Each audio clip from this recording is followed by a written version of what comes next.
പ്രിയപ്പെട്ടവരെ, എല്ലാ കാര്യങ്ങളിലും ദോഷം കാണുന്ന ആളുകളെ വിളിക്കുന്ന പേരാണ് ദോഷൈക ദൃക്കുകൾ. അവര് ഒരു നന്മയും കാണാൻ അവർക്ക് സാധിക്കുന്നില്ല. നമ്മുടെ കർത്താവായ യേശു തൻ്റെ ജീവിതകാലത്ത് ധാരാളം അത്ഭുതങ്ങൾ ചെയ്തിരുന്നു.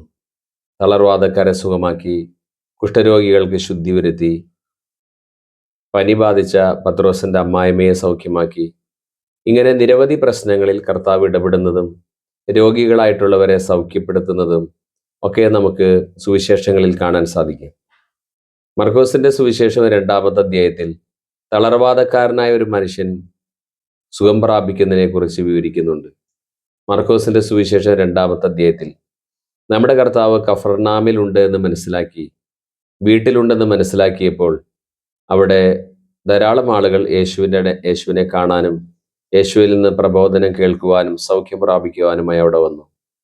എന്നാൽ വീട് മുഴുവൻ ആളുകളെ കൊണ്ട് നിറഞ്ഞപ്പോൾ തളർവാദ രോഗിയെ കൊണ്ടുവന്ന ആ മനുഷ്യർക്ക് യേശുവിനെ സമീപിക്കാൻ കഴിയാത്തതുകൊണ്ട് വീടിന്റെ മേൽക്കൂര പൊളിച്ച് യേശുവിന്റെ അടുക്കിലേക്ക് ഈ രോഗി ഇറക്കിയ അവരുടെ വലിയ വിശ്വാസവും അവരുടെ ത്യാഗവും നമുക്ക് കാണാൻ കഴിയുന്നു.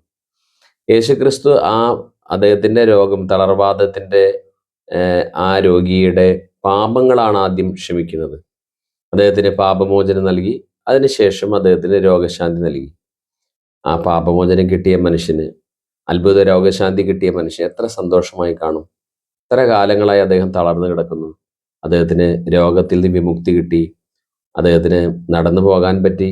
മാത്രമല്ല, ഏറ്റവും വലിയ പ്രശ്നം പാപമാണ്. ആ പാപത്തിന് മോചനം കിട്ടി.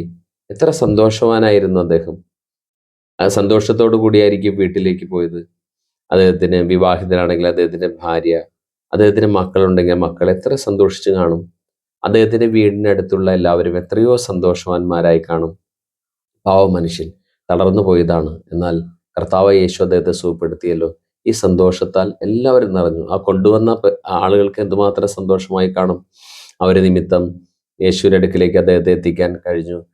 അത് സൗഖ്യം കിട്ടുകയും ജീവിതത്തിലേക്ക് തിരികെ കൊണ്ടുവരികയും ചെയ്യും. എത്ര സന്തോഷകരമായ അനുഭവം. എന്നാൽ ഒരു കൂട്ടർക്ക് മാത്രം സന്തോഷമില്ല. ആർക്ക്? നിയമജ്ഞർക്ക്. അവരുള്ളിൽ ചിന്തിക്കുകയാണ്. എന്താ ചിന്തിക്കുന്നത്?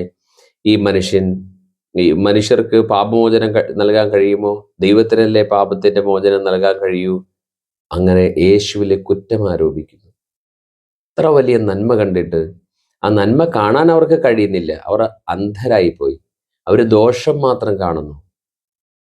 അവർ ഉള്ളിൽ കുറ്റം വിധിക്കുന്നു. സ്നേഹമുള്ളവരെ, ഈ പ്രകൃതം നമ്മളിൽ ഉണ്ടോ എന്ന് പരിശോധിക്കണം. എല്ലാത്തിലും ദോഷം കാണരുത്. നമ്മുടെ വീട്ടിലേക്ക് വിവാഹം കഴിച്ച് വന്ന പെൺകുഞ്ഞുങ്ങളുണ്ട്. നമ്മുടെ മകൻ വിവാഹം കഴിച്ചു കൊണ്ടുവന്നവർ, നമ്മൾ വിവാഹം കഴിച്ച് അയച്ച കുട്ടികളുണ്ടാകാം. ഇവരിലൊക്കെ ധാരാളം നന്മകളുണ്ട്. ആ നന്മകൾ കണ്ട് അവരെ പ്രോത്സാഹിപ്പിക്കൂ. കുറ്റം മാത്രം കാണാതെ ദോഷൈക ദൃക്കുകളാകാതിരിക്കൂ. പ്രസ്സിലെല്ലാം പ്രൂഫ് നോക്കുന്ന ആളുണ്ട്. പ്രൂഫ് റീഡർ എന്നാണ് പറയുക. അവർ അക്ഷരത്തെറ്റിൽ മാത്രം കണ്ടുപിടിക്കാൻ ശ്രമിക്കുന്നവരാണ്. അത് പിന്നെ ഒരു പുസ്തകം നന്നായി വരുമ്പോൾ അതിൽ വീഴ്ചകളില്ലാതിരിക്കാൻ വേണ്ടിയാണെന്ന് നമുക്ക് മനസ്സിലാക്കാം. എന്നാൽ ഇതെങ്ങനെയല്ല. കുറ്റം മാത്രം കാണുക, ദോഷം മാത്രം കാണുക.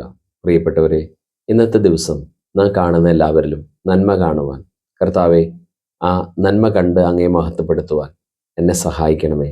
എല്ലാവരിലും, പ്രത്യേകിച്ച് എൻ്റെ കുടുംബാംഗങ്ങളിൽ, കുഞ്ഞുങ്ങളിൽ, മാതാപിതാക്കളിൽ, ശുശ്രൂഷാ മണ്ഡലങ്ങളിൽ, ജോലിസ്ഥലത്തുള്ള എല്ലാവരിലും നന്മ കാണുവാൻ ഞങ്ങളെ സഹായിക്കണമേ. ദൈവം അതിനെ നമ്മെ സഹായിക്കട്ടെ. നിത്യം പിതാവും പുത്രനും പരിശുദ്ധാത്മാവുമായ സർവേശ്വര എന്നേക്കും ആമേൻ.